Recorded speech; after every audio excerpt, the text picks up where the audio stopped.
কড়াই বসানো হয়ে গেছে, এরপরে হচ্ছে তেল দেবে। তো চলো দেখা যাক। তো পরোটা হতে তো টাইম লাগবে, তার তো তস হয়েছে না, যার জন্য একটুখানি পুর খেয়ে দেখি কেমন হয়েছে।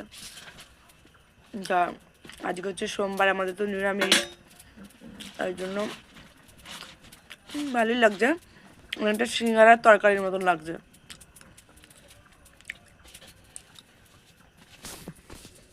এই যে কড়াইতে দেওয়া হলো,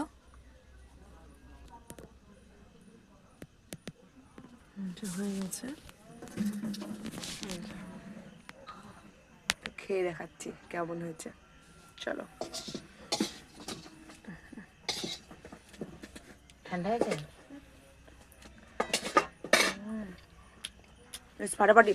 সস দিয়ে কিন্তু ভালো লাগতো, ভেতরে পুরো পুরটা ভরা। এর সাথে ঝাল ঝাল যে চাটনি হয় ওটাতে ভালো লাগবে। তো তোমরা যারা যারা খাবে একদিন এরকম বানিয়ে দেখবে।